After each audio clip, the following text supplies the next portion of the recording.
Okey, ada. Let's go, proceed. Okay. Bismillahirrahmanirrahim. Bismillahirrahmanirrahim. Okay. Indah berbalam si awan petang, berarak di celah pepohon ara. Pemanis kalam selamat datang, awal bismillah pembuka bicara. Assalamualaikum warahmatullahi wabarakatuh. Saya Nur Eli Eliana binti Rahmat selaku moderator anda pada hari ini bagi diskusi yang akan dibincangkan yang bertajuk penerapan akhlak mulia Rasulullah dalam membentuk siswa guru yang berkualiti.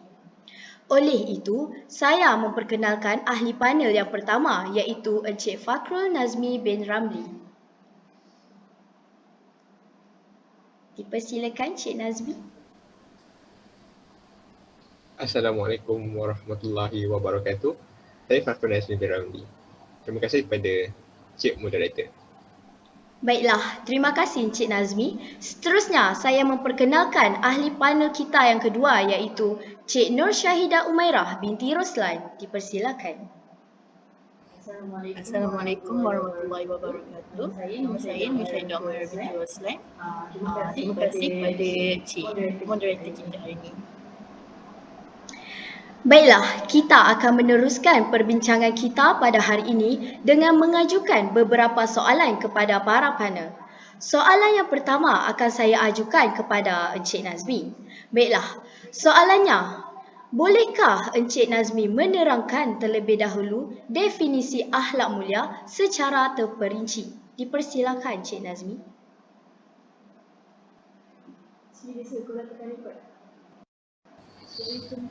Baiklah, bismillahirrahmanirrahim. Assalamualaikum warahmatullahi wabarakatuh. Saya ucapkan kepada saudari moderator, ahli panel kita dan juga penonton-penonton sekalian. Terima kasih kepada saudari moderator iaitu Cik Eli atas soalan yang diajukan sebentar tadi. Baiklah, pertama sekali kita kena tahu dulu apa maksud akhlak tu. Baru kita boleh pergi lebih mendalam bagaimana rupa akhlak terpuji itu. Okey, maksud akhlak dari segi bahasa berasal daripada perkataan khuluq yang bererti perilaku, perangai ataupun tabiat. Maksud ni terkandung dalam kata-kata Aisyah berkaitan akhlak Rasulullah SAW yang bermaksud akhlaknya Rasulullah adalah Al-Quran. Apa maksud kata-kata Aisyah tu? Akhlaknya Rasulullah adalah Al-Quran. Okay, tadi kita tahu yang maksud akhlak ni ialah perilaku, perangai ataupun tabiat. Namun akhlak Rasulullah yang dimaksudkan dalam kata-kata Aisyah tadi ialah kepercayaan, keyakinan, pegangan, sikap dan tingkah laku Rasulullah SAW yang semuanya merupakan pelaksanaan ajaran Al-Quran. Maksud akhlak dari segi istilah pula adalah terdapat beberapa pendapat mereka yang memberikan maksud akhlak ni dari segi istilah. Yang pertama, maksud menurut Imam Al-Ghazali, akhlak ialah suatu sifat yang tertanam dalam jiwa yang daripadanya timbul perbuatan-perbuatan dengan mudah tanpa memerlukan pertimbangan terlebih dahulu. Okey, itu pendapat Imam Al-Ghazali. Yang kedua, menurut Ibnu Maskawi, akhlak ialah keadaan jiwa seseorang yang mendorong untuk melakukan perbuatan-perbuatan tanpa pertimbangan akal fikiran terlebih dahulu. Okey, kita pergi yang seterusnya. Menurut Profesor Dr. Ahmad Amin, akhlak ialah kehendak yang dibiasakan dan ia akan menjadi kebiasaan yang mudah dilakukan. Okey, kita berbalik kepada maksud akhlak tadi. Akhlak yang berasal daripada al-khuluq bererti tabiat atau tingkah laku, dan menurut Imam Al-Ghazali tadi, akhlak merupakan gambaran tentang keadaan dalam diri manusia yang telah sebati dan daripadanya terbit tingkah laku secara mudah dan senang tanpa memerlukan pertimbangan atau pemikiran. Jadi apa yang saya dapat simpulkan kat sini, akhlak tu perkara yang kita semua selalu buat. Akhlak juga dapat digambarkan apabila kita berada dalam satu situasi ni, kita nak lakukannya dalam keadaan yang bagaimana, sama ada baik ataupun jahat, bergantung pada akhlak kita. Sebab tu dikatakan akhlak ialah sifat yang tertanam dalam diri kita dan boleh mendorong kita lakukan apa-apa tindakan tanpa fikir panjang. Kita tak perlu berfikir kalau akhlak kita mempunyai akhlak yang baik, kita akan lakukan perkara baik tanpa kita nak fikir lama-lama, aku nak buat apa lepas ni, macam tu. Kalau kita mempunyai akhlak yang sebaliknya, maka tindakan kita kalau tak berfikir panjang akan menjadi tindakan yang buruk. Okey, jadi tingkah laku atau perbuatan manusia ni mempunyai hubungan yang erat dengan sifat dan pembawaan dalam hatinya, umpama pokok dengan akarnya. Bermakna tingkah laku atau perbuatan seseorang ni akan baik apabila baik akhlaknya. Bermakna tingkah laku atau umpama pokok apabila baik akarnya, maka baiklah pokoknya. Apabila rosak akar, maka akan rosaklah pokok dan cabang-cabangnya. Okey, secara ringkas, akhlak terpuji ni tingkah laku yang baik untuk kita semua mudah fahami. Itu saja. Baiklah, terima kasih Cik Nazmi di atas keterangan yang sangat jelas dan bernas tersebut. Baiklah, kita teruskan kepada soalan yang kedua yang akan saya ajukan kepada panel kedua kita, iaitu Encik Syahidah. Soalan keduanya ialah, bolehkah Cik Syahidah terangkan bagaimana cara yang boleh dilakukan bagi menerapkan akhlak mulia Rasulullah bagi membentuk siswa guru yang berkualiti? Dipersilakan Cik Syahidah. Terima kasih saudari moderator majlis. Antara akhlak Nabi yang boleh kita contohi dalam kehidupan seorang guru ialah yang pertamanya ialah ikhlas. Menurut Abu Al-Qaim Al-Quraisy, seorang ahli tasawuf yang terkemuka, memberikan definisi ikhlas, iaitu ikhlas adalah mengesahkan Allah dalam segala amalan ketaatan dengan niat, iaitu dia melakukan amalan ketaatannya hanyalah untuk menghampirkan dirinya kepada Allah, tiada apapun selain itu, dan mereka melakukannya kerana mereka tidak melakukan kerana makhluk atau apa jua sebab yang lain selain redha Allah. Boleh juga dikatakan ikhlas itu adalah pembersih niat dari segala perhatian manusia. Dengan kata mudahnya, ikhlas ni ialah kita lakukan sesuatu perkara tanpa mengharapkan balasan daripada makhluk ataupun hanya mengharapkan keredaan Allah. Okay. Ikhlas ni kita cakap memang mudah lah, tapi dia susah kita nak lakukan sebab susah kita nak yakinkan diri kita ni dalam perjuangan ikhlas. Tapi kalau kita, insyaAllah kalau kita istiqamah pada Allah, insyaAllah benda tu akan mudah. Okay. Dicatatkan dalam kitab Zadul Ma'ad tentang seorang Arab Badui yang ditawarkan bahagian hartanya, bahagian harta rampasannya dalam peperangan Khaybar oleh Rasulullah, tetapi dia menolak harta tersebut. Dia berkata dia mengikuti Rasulullah ke medan perang kerana hanya mengharapkan syahid, iaitu beliau mengharapkan bahawa akan mati terkena panah di lehernya. Dan ternyata dia ikhlas melakukan perkara tersebut dan dia mendapat syahid tersebut, dan anak panah tu terkena lehernya sehingga dia mendapat syahid. Pada pendapat saya, untuk kaitkan dengan kehidupan seorang guru ialah guru perlulah melaksanakan sifat ikhlas dalam menyampaikan ilmu. Sejak akhir-akhir ini kita sering dengar yang guru-guru ni ada pelbagai masalah. Seorang guru pada masa kini yang guru pada masa kini tidak lagi disanjung seperti dahulu. Sebagai seorang guru, kita haruslah ikhlas melakukan sesuatu perkara dan ikhlas mendidik anak bangsa.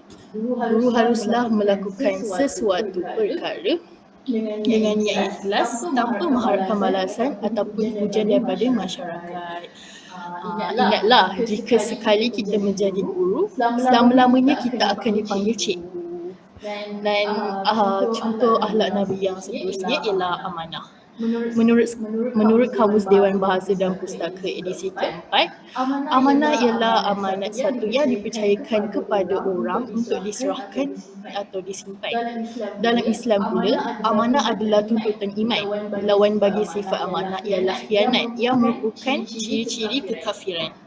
Sabda Rasulullah SAW, tiada iman pada orang yang tidak menunaikan amanah dan tiada agama pada orang yang tidak menunaikan janjinya. Firman Allah dalam surah Al-Ahzab yang bermaksud, sesungguhnya kami telah kemukakan tanggungjawab amanah kepada langit dan bumi serta gunung ganang untuk memikulnya, maka mereka enggan memikulnya dan bimbang tidak dapat menyempurnakan kerana tidak ada pada mereka persediaan untuk memikulnya, dan pada ketika itu manusia dengan persediaan yang ada padanya sanggup memikulnya. Sesungguhnya tabiat kebanyakan manusia adalah suka melakukan kezaliman dan suka pula membuat perkara-perkara yang tidak patut dikerjakan. Dalam ayat tersebut jelaslah bahawa tanggungjawab amanah itu semuanya amat berat, sehingga ke langit, bumi dan gunung ganang yang besar pun tidak sanggup memikulnya.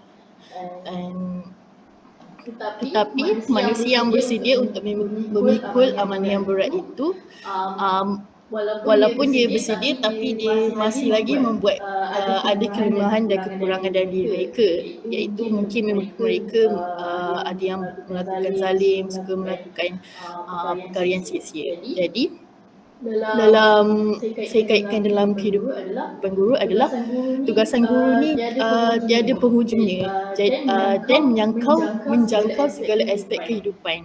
Contohnya kalau dekat tempat kerja, tugas rasmi kita adalah memikul tanggungjawab di suatu institusi tersebut, kita jalankan tugas, dan kalau di luar pula kita juga boleh membantu masyarakat, iaitu tanggungjawab kita lah, macam memastikan masyarakat dalam keadaan baik, bertanggungjawab.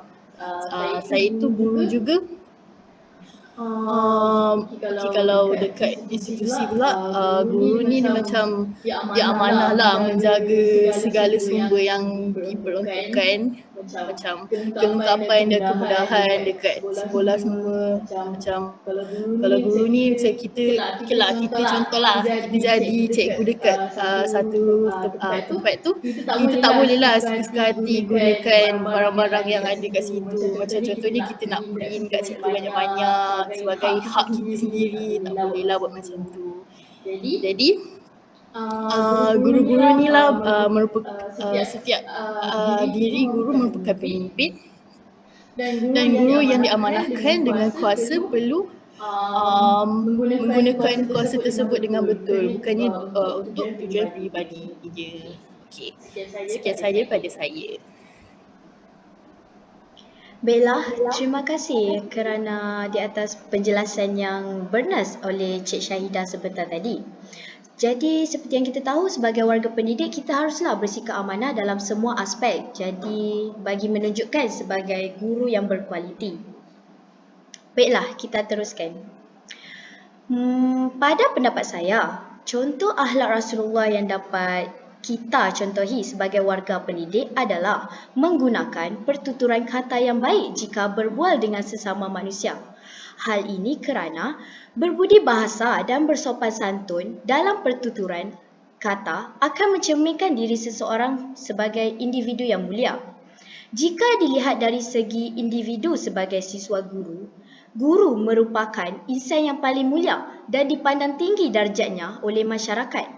Jika kita mencorakkan identiti yang buruk di halayak ramai, sudah pasti semua orang akan memandang rendah sekaligus dipandang hina oleh semua pelosok masyarakat. Malah, nama kita sendiri juga akan tercemar sehingga menyebabkan masyarakat menganggap kita sebagai warga pendidik yang teruk dan tidak beradab. Selain itu, kita juga haruslah bertutur dengan baik dengan para pelajar kita serta mengajar mereka agar bercakap dengan sopan dengan ibu bapa mereka. Hal ini sudah jelas diajarkan di dalam Al-Quran, iaitu dalam surah Al-Isra ayat 23 yang bermaksud, dan Tuhanmu telah memerintahkan agar kamu jangan menyembah selain Dia dan hendaklah berbuat baik kepada ibu bapa. Jika salah seorang di antara keduanya atau kedua-duanya sampai berusia lanjut dalam pemeliharaanmu, maka sekali-kali janganlah engkau mengatakan kepada keduanya perkataan Ucapkanlah kepada keduanya perkataan yang baik. Baiklah, seterusnya, sebagai siswa guru, kita haruslah mencontohi sifat mulia Rasulullah iaitu sifat pemaaf. Kadangkala perangai anak-anak murid kita tidak semestinya menjaga tingkah laku sepenuh masa. Mungkin mereka akan sedikit nakal disebabkan faktor umur mereka yang masih kecil. Jadi, pasti akan ada sahaja kesalahan yang mereka akan lakukan sehingga menyebabkan diri seorang guru akan berasa marah, geram, kecil hati dan sedih. Jadi, kita sebagai seorang warga pendidik yang efisien seharusnya memaafkan kesalahan anak-anak murid kita. Aisyah radhiyallahu anha ada berkata, baginda yakni Rasulullah sallallahu alaihi wasallam adalah orang yang paling mulia akhlaknya, tidak pernah berlaku keji, tidak pula mengucapkan kata-kata kotor, tidak berbuat gaduh di pasar dan tidak pernah membalas dengan perkara tercela yang serupa, akan tetapi baginda seorang yang pemaaf dan pengampun. Hadis riwayat Ahmad. Oleh itu, kita perlu mengamalkan akhlak mulia Rasulullah kerana akhlak yang baik adalah faktor utama bagi mengukur kesempurnaan iman seseorang. Malah, kita sebagai siswa guru yang berdedikasi haruslah menerapkan contoh sifat mulia Rasulullah dalam diri serta mendidik dan menjadi role model kepada murid-murid agar mereka menjadi orang yang beradab kelak. Baiklah, itu sahaja pendapat dari saya yang dapat saya kongsikan. Kita teruskan kepada soalan yang seterusnya untuk Cik Syahidah. Soalannya, maafkan saya, ada berlaku kesilapan. Bagi Encik Nazmi, saya ingin menanyakan soalan yang sama seperti soalan Cik Syahidah sebentar tadi. Dipersilakan Cik Nazmi. Baiklah, terima kasih kepada saudari moderator. Sejujurnya saya sangat setuju dengan lontaran pendapat daripada Cik Syahidah dan Cik moderator kita. Pada pendapat saya pula, contoh akhlak mulia Rasulullah yang amat saya segani ialah kesabaran baginda. Masya Allah, betapa besarnya kesabaran baginda hingga setiap kali saya nak berkongsikan berkenaan kesabaran baginda, saya masih akan rasa terkesima, kagum dan cemburu dengan ketinggian sifat sabar Rasulullah SAW. Rasulullah amat terkenal dengan sikap sabar dan sudah banyak sirah-sirah yang menceritakan bagaimana hebatnya kesabaran Rasulullah ini. Ada sirah yang menceritakan kerana kesabaran baginda, seorang wanita tua kafir yang selalu berbuat jahat kepada Nabi memeluk Islam kerana sungguh kagum dengan baginda. Lagi saya ingat ada kisah baginda dipaling batu hingga basah kasut baginda dengan darah hanya kerana baginda ingin menyampaikan dakwah. Namun apa balasan baginda terhadap mereka? Rasulullah hanya berdoa meminta bantuan kepada Allah dan mengadu. Jadinya sebagai seorang bakal guru, kita perlu menanam sifat sabar dalam diri kita. Saya yakin kita semua sebagai siswa guru akan menghadapi banyak ujian dan cabaran. Antara cabarannya, yang pertama, cabaran menghadapi kerenah anak murid kita nanti. Macam-macam ragam yang kita akan lihat, daripada seorang murid yang aktif, kepada yang sangat pendiam, pasif dan sebagainya. Jadi kita perlu tingkatkan kesabaran kita kepada anak-anak murid kita supaya tidak timbul rasa marah yang melampau dalam diri kita ni. Kita rasa dendam terhadap anak murid kita. Kemudian benda tu akan memberi kesan kepada ilmu yang akan kita sampaikan. Kalau kita rasa benci, keikhlasan menyampaikan ilmu tu lama-lama akan pudar dan akan memberi kesan bukan sahaja kepada seorang anak murid kita yang nakal tu. Mungkin kita akan terlepas kemarahan kita kepada satu kelas. Jadi murid-murid lain yang tidak bersalah juga akan terkesan. Itu saya rasa tu baru satulah punca kesabaran kita diuji apabila kita kat sekolah nanti. Lepas tu nanti dengan masalah kerja, mungkin kita kena siapkan minit mesyuarat, kertas kerja dan tanggungjawab lain. Masalah dengan rakan sekerja lagi, lepas tu kita kena berhadapan dengan ibu bapa pelajar. Sekarang pun kita tahu cabaran ibu bapa sekarang bukannya dekat dalam bidang pendidikan je. Masalah dengan ibu bapa pun sekarang kita tengok dengan masalah nak rekod polis apa semua. Jadi kesabaran guru tu amat penting lah jika kita rela nak menggalas tanggungjawab ni.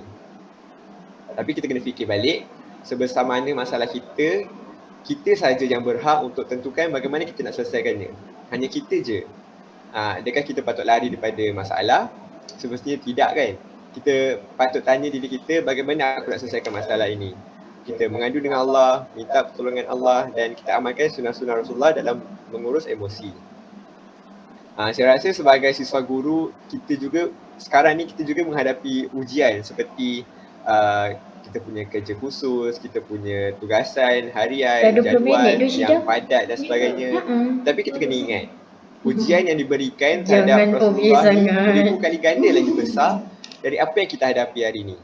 Kalau baginda tidak mempunyai sikap sabar, kalau baginda menyerah kalah, semestinya kita tidak dapat rasai kemanisan dan keindahan Islam yang ada dalam diri kita pada hari ini.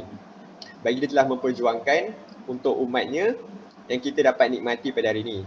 Meskipun kita semua tahu Rasulullah SAW adalah seorang yang maksum, iaitu orang yang terpelihara daripada dosa, tapi itu bukan contoh. Bukannya sebab untuk kita tidak mencontohi sifat Rasulullah ni. Saya rasa itu saja daripada saya. Baiklah, terima kasih diucapkan kepada Encik Nazmi di atas penerangan yang jelas tersebut. Baiklah, kita pergi kepada soalan yang seterusnya untuk diajukan kepada Encik Syahidah. Soalannya, apakah kepentingan yang akan diperoleh jika kita menerapkan sifat akhlak mulia Rasulullah dalam diri siswa guru? Dipersilakan Encik Syahidah. Terima kasih Cik Moderator atas soalan tersebut. Antara kepentingan menerapkan sifat akhlak mulia Rasulullah dalam diri siswa guru, yang pertama ialah melahirkan sahsia yang terpuji kerana bersifat amanah untuk melahirkan modal insan. Allah menyuruh kita menyampaikan amanah. Allah berfirman dalam surah An-Nisa ayat 58 yang bermaksud, sesungguhnya Allah menyuruh kamu menyampaikan amanat kepada yang berhak menerimanya dan menyuruh kamu apabila menetapkan hukum di antara manusia supaya kamu menetapkan dengan adil. Sesungguhnya Allah memberi pengajaran yang sebaik-baiknya kepadamu. Sesungguhnya Allah adalah Maha Pendengar lagi Maha Melihat. Di sini terdapat satu kisah Rasulullah yang boleh kita ambil tibar yang menunjukkan sifat amanah, iaitu kisah Rasulullah perlu menjaga barang-barang dan harta yang berharga ketika berperang. Rasulullah diamanahkan untuk menjaga harta walaupun harta tersebut merupakan milik orang kafir yang membencinya. Orang-orang kafir di Mekah menentang Rasulullah dan mengingkari baginda serta bersepakat untuk membunuhnya. Namun pada ketika itu mereka mempunyai harta dan mempercayai Rasulullah untuk menjaga harta mereka, dan Rasulullah juga amanah menjaga harta serta tidak menganiayai mereka. Masya Allah, amat mulialah sifat Rasulullah ini kerana ia sanggup dia bersifat amanah walaupun seseorang itu tidak menyukainya. Yang kedua pula ialah dapat melahirkan guru berdisiplin dan menepati masa. Seseorang guru haruslah mempunyai yang baik agar dapat dijadikan tauladan kepada anak muridnya, iaitu seperti bertanggungjawab, adil dan mengambil tindakan. Serta seseorang guru itu haruslah berani mengambil tindakan disiplin ke atas anak muridnya tanpa mengira status dan pangkat atas kesalahan yang mereka lakukan. Di samping itu, guru juga perlu mempunyai sikap disiplin seperti sebagai contoh, guru haruslah menjaga etika pemakaian agar sentiasa dihormati oleh murid-muridnya. Sesungguhnya Allah berfirman dalam surah Al-As ayat 1 hingga 3 yang bermaksud, demi masa, sesungguhnya manusia itu dalam kerugian kecuali orang-orang yang beriman dan beramal soleh, dan mereka pula berpesan-pesan dengan kebenaran serta berpesan-pesan dengan sabar. Jelaslah melalui ayat di atas Islam merupakan agama yang lembut tetapi menekankan kedisiplinan. Dalam ayat tersebut, ketepatan masa ditekankan. Sebagai contoh, dalam kehidupan kita boleh kaitkan dalam kehidupan seharian kita bahawa seorang siswa guru haruslah mementingkan ketepatan masa dalam kehidupan seharian mereka. Sebagai contoh, siswa guru haruslah pergi ke kelas dengan tepat pada masanya serta menghantar tugasan tepat pada masanya, dan siswa guru juga haruslah bijak dalam merancang, dalam membahagi masa untuk membuat tugasan serta membahagikan masa untuk berehat supaya agar dapat menjadi insan yang berkualiti. Selain itu, disiplin juga bukanlah sekadar menjaga masa tetapi disiplin juga melibatkan penjagaan diri seperti penjagaan kesihatan diri dan keluarga, iaitu merupakan tanggungjawab setiap individu dalam muka bumi ini. Menurut Imam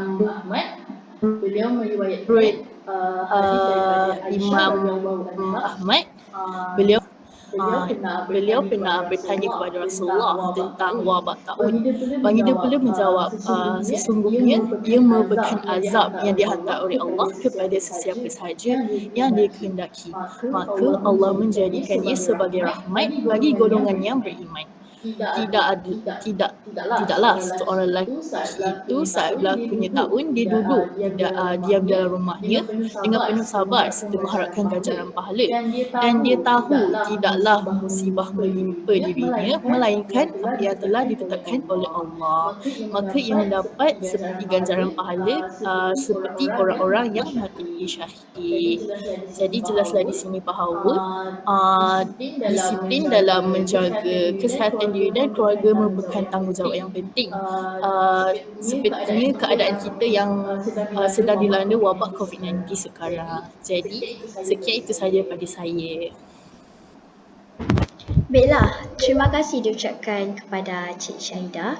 Kita terus kepada Encik Nazmi. Saya ingin mengetahui apakah pandangan Cik Nazmi bagi kepentingan yang akan diperoleh jika kita menerapkan sifat akhlak mulia Rasulullah dalam diri siswa guru. Persilakan Cik Nazmi. Terima kasih saudari moderator. Okey, secara cepat dan padatnya kat sini saya nak bagi tahu terdapat banyak kepentingan yang akan kita peroleh. Yang pertama, sebagai siswa guru kita akan menjadi contoh kepada masyarakat. Guru sendiri memainkan peranan sebagai pendidik. Jadi pendidik haruslah menunjukkan contoh yang baik untuk mendidik. Macam ni kalau kita nak mendidik, kalau kita sendiri tunjukkan contoh yang buruk, betul tak? Okey. Kalau kat sekolah, guru mendidik anak murid dengan penuh kasih sayang, kesabaran, keikhlasan, pasti guru tu senang nak didekati oleh anak murid dia. Anak murid juga akan kerap perhatikan tingkah laku guru yang mereka minat, yang mereka sayang. Jadi kita semua tak jangka seorang guru ni boleh menjadi inspirasi kepada anak murid mereka yang ingin mengikut jejak langkah guru tersebut. Perkara ini kalau dilihat dengan lebih meluas lagi, banyak lagi kesan baik dia. Antaranya, sektor pendidikan semakin maju dengan wujudnya hubungan dua hala yang baik antara guru dan juga murid. Selain itu, kita dengan menunjukkan akhlak yang baik, kita juga dapat meningkatkan imej agama Islam, bangsa dan juga negara. Kepentingan menerapkan sikap mulia Rasulullah dalam diri ialah dapat menjadi hamba Allah yang mulia di sisinya, di samping dapat memperoleh syafaat Rasulullah akibat mengikut jejak langkah baginda. Rasulullah amat menyukai amatnya yang mengamalkan tingkah laku dan sunnah baginda. Jadi, kita sebagai siswa guru perlulah memandang serius perkara ini demi kepentingan kita bersama. Semoga apa yang kita hadapi sekarang merupakan satu ibadah dan dikira pahalanya. Dan yakin pekerjaan seorang guru ini amat mulia di sisi agama Islam, kerana ilmu yang kita sampaikan pahalanya akan kekal mengalir meskipun kita sudah tiada di atas muka bumi ini. Saya rasa itu saja yang saya dapat katakan. Kembali pada Cameron.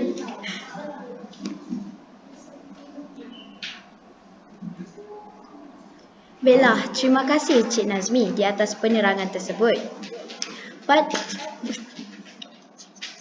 Baiklah, Pada pendapat saya pula, kepentingan yang dapat kita peroleh jika kita menerapkan sifat akhlak mulia Rasulullah dalam diri siswa guru adalah dapat melambangkan kesempurnaan iman, ketinggian takwa dan kealiman seseorang manusia yang berakal. Sudah pasti kita tahu bahawa guru adalah seorang yang arif akan semua hal dan mempunyai akal yang bernas untuk melakukan sesuatu perkara. Namun begitu, akhlak yang baik mampu mencerminkan diri seseorang itu memiliki iman yang utuh maupun tidak. Dalam hal ini, Rasulullah bersabda yang bermaksud, orang yang sempurna imannya ialah orang yang paling baik akhlaknya. Akhlak yang baik melambangkan keteguhan keimanan seseorang.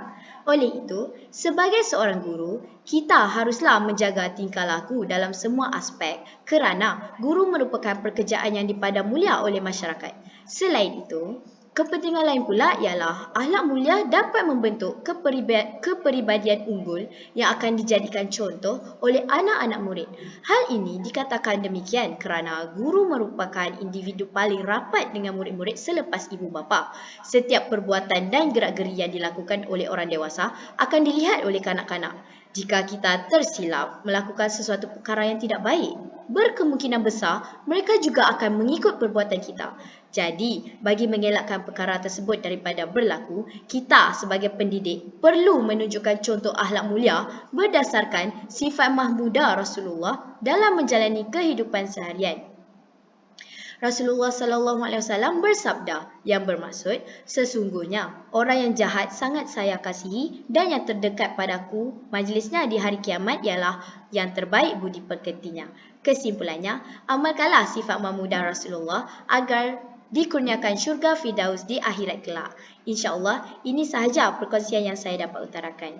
Baiklah, sampai di sini sahaja perbincangan kita pada hari ini. Ribuan terima kasih diucapkan kepada para ahli panel kita yang saya kasihi. Saya akhiri perbincangan kita dengan ucapan Assalamualaikum warahmatullahi wabarakatuh. Sekian, terima kasih. Okay.